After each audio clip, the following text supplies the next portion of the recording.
Hey guys, welcome back to another video. इस video में हम बात करेंगे 3 ऐसे स्टॉक के बारे में जिनको आप हर गिरावट में खरीदो और वो आपको एक अच्छा खासा रिटर्न बना के दे सकते हैं। और उन स्टॉक को आप शॉर्ट टर्म के लिए नहीं तो लॉन्ग टर्म के लिए बाय कीजिए और इस स्टॉक्स में आपको एक अच्छा खासा रिटर्न देखने को मिलेगा।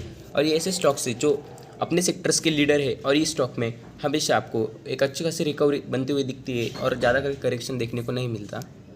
और आपको इसमें करेक्शन देखने को मिलता भी है तो भी अच्छी खासी रिकवरी रेट इसमें बना रहता है। और आप इन स्टॉक्स में विदाउट एनी रिस्क पैसे इन्वेस्ट कर सकते हैं। ये आपका पैसा हमेशा बढ़ाएंगी, इसमें एक आपको लॉस देखने को नहीं मिलेगा। और ये स्टॉक ऐसे है कि आप हर डिप में इन स्टॉक्स को बाय कर सकते हैं। ये एक फंडामेंटली बहुत मजबूत स्टॉक है, स्ट्रॉन्ग स्टॉक्स है। तो अब हम स्टॉक्स देखते हैं। तो हमारा पहला स्टॉक है डिक्सन टेक्नोलॉजी। अगर कोई क्वालिटी स्टॉक्स की बात हो और उसमें डिक्सन टेक्नोलॉजी का नाम ना हो, ऐसा हो ही नहीं सकता। और ये खास करके मेरा फेवरेट स्टॉक है डिक्सन टेक्नोलॉजी। ये 3500 था, तब से मैं आपको रिकमेंडेशन ही दे रहा हूँ। जो स्प्लिट के बाद इसमें एक गिरावट आई, उसमें आपने एक अच्छी खासी अपॉर्चुनिटी मिस कर दी, ऐसा तो नहीं कह सकते क्योंकि अभी भी स्टॉक 3880 के आसपास मतलब 3900 के आसपास है। और ये स्टॉक अब हर गिरावट ये रेट में भी आप ये स्टॉक को खरीद सकते हो। और अब गिरावट भी होगी, समझो 3500 भी आ गया, 3000 भी आ गया, तभी स्टॉक में आप इन्वेस्ट कीजिए। 3000 के लेवल कभी नहीं तोड़ेगा। और ये स्टॉक जब रन करना स्टार्ट करेगा 4 to 5000 ईजिली हो जाएगा। आप देख सकते हैं ये स्टॉक ने स्प्लिट होने से पहले 21,000 का हाई लगाया था। और आपको तो पता ही होगा डिक्सन टेक्नोलॉजी स्मार्टफोन और इलेक्ट्रॉनिक मार्केट का लीडर है इंडिया में। ये सब ब्रांड्स के प्रोडक्ट्स ऑर्डर्स लेके बनाता है, जैसे कि टीवी हो गए एमआई के, स्मार्टफोन्स सैमसंग, ऐसे अलग अलग कंपनी से ऑर्डर लेके बनाता है। तो इसको कंपटीशन की कोई टेंशन नहीं। और ये स्टॉक में आपको एक अच्छी खासी रिकवरी देखने को मिली जब इसमें फॉल आया था कोविड की वजह से। ये स्टॉक 1500 के आसपास आया था, वहाँ से उसने 21,000 के आसपास हाई लगाया था। तो इस स्टॉक में आप ध्यान दे सकते हैं और ये स्टॉक बेस्ट है लॉन्ग टर्म इन्वेस्टमेंट के लिए। ये स्टॉक आपको एक अच्छा खासा रिटर्न बना के दे सकता है। आप देख सकते हैं इस स्टॉक ने मैक्सिमम इसकी लाइफ में 600% का रिटर्न दिया है। और ये स्टॉक अभी बाउंस बैक करना स्टार्ट कर रहा है। आप देख सकते हैं 3500 से जब ये स्टॉक था तो उससे 2 ही 3 दिन में इसने 3900 टच कर लिया, जबकि मार्केट में करेक्शन था और मार्केट माइनस था, तभी भी स्टॉक ग्रीन में आपको देखने को मिला। तो आप इसका फाइनेंशियल ट्रेंड भी आपके स्क्रीन पे देख सकते हैं। इस स्टॉक का रेवेन्यू हर टाइम इंक्रीज होते गए और प्रॉफिट भी स्टॉक का इंक्रीज होते गए। ये सब 1000 करोड़ में अमाउंट है। आप देख सकते हैं ऑल वैल्यूज इन 1000 करोड़। आप देख सकते हैं स्टॉक ने एक अच्छा खासा इसका रिकवरी किया। 2020 में तो कोविड की वजह से बहुत फॉल भी आया था, बट इसने तभी भी अपना रेवेन्यू डबल इंक्रीज कर लिया, 4000 करोड़ के आसपास कर लिया और प्रॉफिट भी डबल कर लिया। तो आप देख सकते हैं और 2021 का आना बाकी और वो भी हम प्लस ही होगा। तो आप इस स्टॉक को फोकस में रखिए और ये ऐसे स्टॉक है आप लॉन्ग टर्म के लिए होल्ड कीजिए, इसमें बहुत अच्छा फायदा देखने को मिलेगा। और हमारा दूसरा स्टॉक है IRCTC, Indian railway catering and tourism corporation limited. आप देख सकते हैं इसका प्राइस भी 1700 के आसपास चल रहा है और इसमें एक करेक्शन देखने को मिला आपको कोविड की वजह से। ये स्टॉक 2000 के आसपास टच कर लिया था, ऐसा समझ लीजिए। पर आपको एक ये देखिए, आप 2000 को इसने टच कर लिया था, 2000 से ऊपर भी निकल गया था, पर कोविड की वजह से एक करेक्शन आया। और ये एक अच्छा अपॉर्चुनिटी है आपके पास इस स्टॉक को बाय करने का, क्योंकि स्टॉक ज़्यादा करके आप समझिए रेलवे अगर बंद हो गई तभी, मतलब बंद तो नहीं होगी बट कुछ कोविड की वजह से अगर लॉकडाउन वापस से लग गया और रेलवे का टूर्स कम हो गए और समझ लीजिए लोकल ट्रेन्स बंद हो गई, तभी स्टॉक में फॉल देखने को मिलेगा। नहीं तो आपको तो पता ही, कोई सेक्टर बंद हो या चाहे चालू हो, रेलवे में उसका कोई इफेक्ट नहीं गिरता और टूरिज्म हमेशा चलता रहता है। तो ये स्टॉक भी एक आप क्वालिटी स्टॉक समझ सकते हैं और इसमें ज़्यादा करके आपको गिरावट नहीं देखने को मिलेगी। अगर लॉकडाउन हो भी गया तभी 1400 से ये नीचे नहीं जाएगा और एक आपको इसमें पॉजिटिव मोमेंटम बनते हुए दिखेगा। आप देख सकते हैं ये भी एक अच्छा खासा फॉल दिया था, 8800 के आसपास गया था जब कोविड-19 के पेंडेमिक के टाइम पे, बट इसने एक अच्छी खासी रिकवरी कर दी और आपके पैसे डबल कर लिए, ऐसे समझ लीजिए। बट IRCTC में इन्वेस्ट करने से पहले ये समझ लीजिए कि कोई लॉकडाउन वगैरह नहीं लगने वाला और मार्केट की हालत क्या है, लोकल ट्रेंड्स वगैरह चालू है, वो सिर्फ एनालिसिस करने के बाद ही IRCTC में इन्वेस्ट कीजिए, क्योंकि IRCTC में आपका पैसा सेफ रहेगा। बट अभी अगर लॉकडाउन लग गया तो कितना भी अच्छा शेयर हो कुछ नहीं कर सकते, इसलिए आप एक बार फोकस कर ले। और अगर लॉकडाउन होता है तो एक आपके पास गुड अपॉर्चुनिटी रहेगी IRCTC में इन्वेस्ट करने के लिए। अगर स्टॉक 1400 के आसपास मिल गया तो आप जितनी क्वांटिटी उठाना चाहिए उतनी उठा सकते हैं। इसमें एक आपको अपसाइड ही जंप देखने को मिलेगा। और अगर रेलवे प्राइवेटाइजेशन भी हो गया तभी भी इस शेयर्स का उसमें भी कोई हिस्सेदारी होगी और उसको भी प्रॉफिट होगा अच्छा खासा। तो ऐसा कहीं सोच के कुछ फ़ायदा नहीं होगा कि अगर रेलवे प्राइवेटाइजेशन हो गई तो आईआरसीटीसी बंद हो जाएगी, ऐसा कुछ भी नहीं होगा।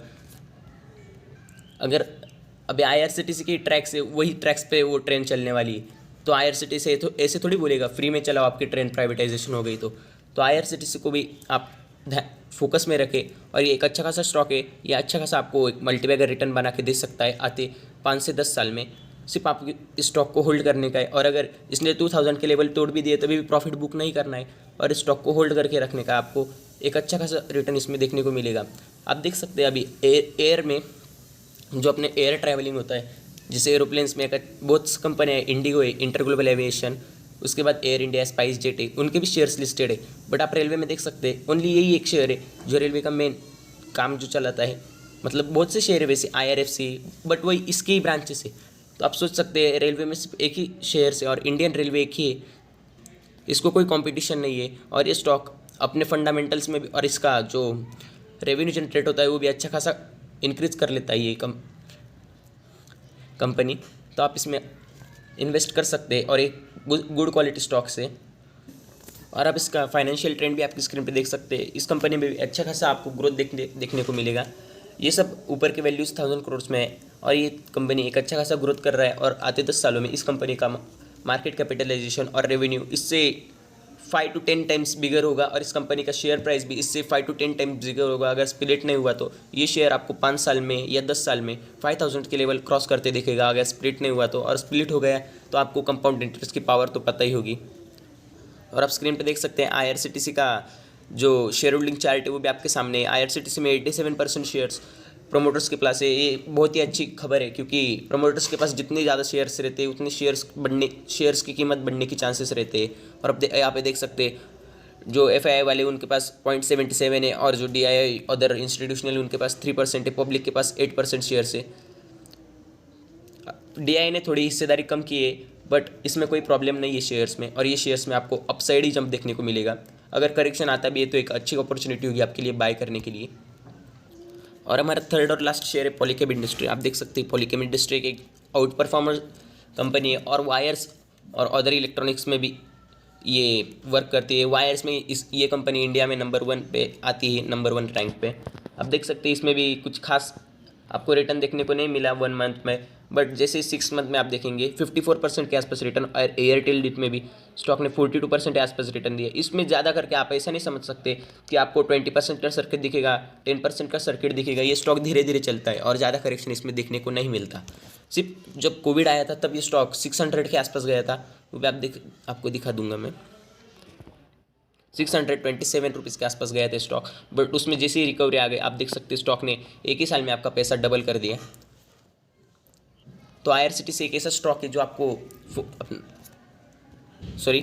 पॉलीकैब इंडस्ट्री ऐसा स्टॉक है आपको इसको फोकस में रखना चाहिए। और ये स्टॉक जो मैंने पहले दोनों स्टॉक्स बताए डिक्सन और आईआरसीटीसी, उनकी कंपैरिजन में एक अच्छा स्टॉक है और इसका भी ग्रोथ एकदम अच्छा है और इसके प्रमोटर्स के पास भी अच्छे खासे शेयर्स है और उन्होंने कुछ प्लेज। हम इसके ऑफिशियल वेबसाइट पे आ गए पॉलीकैब इंडस्ट्री के। आप देख सकते हैं केबल्स एंड वायर्स में इंडियाज़ नंबर 1 कंपनी है और स्विचेस, फैंस, इलेक्ट्रिकल मार्केट में भी ये अपनी एक जगह बना रही है और इसने अच्छा खासा मार्केटिंग कर दिया है। लाइटिंग, ल्यूमिनेंस, टेलीकॉम में भी अभी हो रही है, सोलार में भी एंट्री ले रही, power pumps, appliances, UPVC conductor fittings, switch gear etcetera बहुत सी चीज़ों में ये कंपनी इन्वेस्ट कर रही है और अभी उनका प्रोडक्शन बढ़ा रही है। तो आप सोच सकते हैं अगर पहले अभी तक से पॉलीकैब इलेक्ट्रिक इक्विपमेंट्स और वायर्स बनाती थी तभी पॉलीकैब के शेयर्स का प्राइस 1400 के आसपास है और उसमें भी आपको हर क्वार्टर में एक अच्छा खासा प्रॉफिट देखने को मिलता है। तो आप सोच सकते हैं जब सोलार में एंट्री करेगी और अच्छे खासे मैंने तो आपको बता ही दिया कौन से पंप्स में एंट्री करेगी तो आप स्टॉक में अच्छा खासा अपसाइड जंप देखने को मिलेगा। और ऐसा स्टॉक है आप इसमें जितनी अमाउंट लगा दोगे उतनी कम है और इसमें कुछ भी रिस्क नहीं है। पहले 2 स्टॉक्स थे उसमें अगर समझ लो लॉकडाउन हो गया तो आईआरसीटीसी में एक अच्छा खासा आपको गिरावट देखने को मिलेगा, कुछ प्रॉब्लम हो गया है। पर डिक्सन में भी वैसी कोई प्रॉब्लम नहीं है और वैसे ही जो पॉलीकैब है इसको भी कोई ज़्यादा ये नहीं है क्योंकि इंडस्ट्री को ज़्यादा करके मशीनरी प्रोवाइड करती है, वायर्स वगैरह। और आपको भी पता होगा आपके घर में बहुत से मतलब हर चीज़ के लिए वायरिंग होती है। अपने इलेक्ट्रिक लाइट्स लगाने का, फ़ैन लगाने का, आपको तो पता ही होगा, पॉलीकैब नाम आपको आपने ज़रूर सुना होगा। तो इसका फाइनेंशियल स्टेटमेंट आप देख, और आपके सामने ये पॉलीकैब इंडस्ट्री का फाइनेंशियल ट्रेंड आ गया है। ये कंपनी भी आप देख सकते हैं हर साल में इसका रेवेन्यू अच्छा खासा जनरेट कर रही है और प्रॉफिट भी बढ़ा रही है। 2020 में भी इसने लगभग 8.92 थाउजेंड करोड़ का प्रॉफिट रेवेन्यू जनरेट कर दिया और 0.76 थाउजेंड करोड़ का एक रेवेन्यू प्रॉफिट जनरेट कर दिया। और आप इसका शेयर होल्डिंग चार्ट भी देख सकते हैं। प्रमोटर्स के पास 68% शेयर्स है। उन्होंने अपने थोड़े ही मतलब 0.3% शेयर्स प्लेज किए, बट उसमें कोई इतनी प्रॉब्लम नहीं है। FII वालों ने भी अपनी हिस्सेदारी कंपनी में बढ़ाई है, 6% के आसपास की है। और DII मतलब अदर जो होल्डिंग वाले रहते हैं उन्होंने 14.76 उन्होंने थोड़ी हिस्सेदारी प्लेज की है, बट उसमें भी कोई प्रॉब्लम नहीं। आप देख सकते हैं पब्लिक के पास तो सेम ही शेयर से उल्टा थोड़े कम हो गए क्योंकि जो FII वाले उन्होंने स्टॉक को बाय किया है। और आप इस कंपनी पे फोकस कीजिए। ये कंपनी ऐसी है, आप जिस भी कीमत पे इस कंपनी का स्टॉक खरीदी करोगे आप हमेशा प्रॉफिट में रहोगे। सिर्फ आपको लॉन्ग टर्म के लिए होल्ड करना है, जैसे कि 10 ईयर्स 5 ईयर्स। मैं शॉर्ट टर्म के लिए नहीं बता रहा हूँ ये स्टॉक, आप इतना फोकस में रखिए। और ये स्टॉक्स में जब भी गिरावट हो आप कुछ मंथली SIP भी कर सकते हैं इन स्टॉक्स में। जैसे कि आपने समझो एक मंथ में 2 स्टॉक खरीद लिए, अगले मंथ में 2 स्टॉक, जो कीमत होगी वो। अगर करेक्शन आ गया है तो 5 स्टॉक 10 स्टॉक, ऐसे आपके हिसाब से आप इन्वेस्ट कर सकते हो। आप कहोगे इंडिया में बहुत सी बड़ी बड़ी कंपनी है, हिंदुस्तान यूनिलीवर है, रिलायंस इंडस्ट्री है और इन्फोसिस है, HCL टेक्नोलॉजी, एम्फेसिस, इतने बहुत बड़ी बड़ी कंपनी है। आप उनमें इन्वेस्ट क्यों करने को नहीं बोल रहे? तो आप ये बात आप समझ लीजिए कि जो बड़ी कंपनीज रहती है उनमें आपको इतना अच्छा प्रॉफिट देखने को नहीं मिलेगा। ऐसी बात नहीं कि ये छोटी कंपनीज है, बट जो बड़ी कंपनीज रहती है जैसे कि रिलायंस हमने देखा तो एक कंसोलिडेशन मोड में रहती है। वो बहुत से उनके ऊपर डील का प्रेशर रहता है और बहुत से ऐसे अनदर कॉजेस रहते हैं जिनकी वजह से उनका शेयर ज़्यादा ग्रो नहीं करता। और आप समझ सकते कि अभी रिलायंस इंडस्ट्री है, डीमार्ट के जो ओनर है राधा किशन दमानी, वो भी अपने स्टॉक्स को छोड़ के दूसरे स्टॉक्स जैसे कि छोटी कंपनी, अभी अलग अलग उनकी न्यूज़ आ रही है, वो काया में इन्वेस्ट किए, उसके बाद इंडिया सीमेंट, ऐसे अलग अलग स्टॉक्स में बड़े बड़े लोग भी इन्वेस्ट करते हैं। तो अब हमें रिलायंस इंडस्ट्री, HDFC बैंक ऐसे छोड़ के उनको इन स्टॉक्स में फोकस करना चाहिए। फंडामेंटली स्ट्रांग है, इनका एनुअल रिपोर्ट भी अच्छा आता है और इनमें आपको अच्छी खासी जंप देखने को मिलेगी। और आप देखेंगे कि 5 ईयर्स में जो IRCTC और पॉलीकैब की प्राइस अभी 1800 1400 के आसपास चल रही है, वो 5 से 10 सालों में रिलायंस इंडस्ट्री के भी आगे होगी, क्योंकि रिलायंस इंडस्ट्री को सबको साथ लेके चलने का है। और ये कंपनी जैसी है जिनको खुद प्रॉफिट करके अपने शेयर होल्डर्स को प्रॉफिट में करने का है। क्योंकि रिलायंस इंडस्ट्री जो निफ्टी में लिस्टेड है उनमें इतनी खास रिकवरी आपको और ग्रोथ देखने को नहीं मिलती। उनके बहुत से कारण होते हैं। ये वीडियो बहुत लंबा हो जाएगा इसलिए मैं आपको नहीं बता सकता। Thank you for watching our video. ऐसे ही वीडियोज़ के लिए हमारे चैनल को सब्सक्राइब कीजिए और अगर वीडियो पसंद आए तो लाइक कर दीजिए। Thank you for watching our video.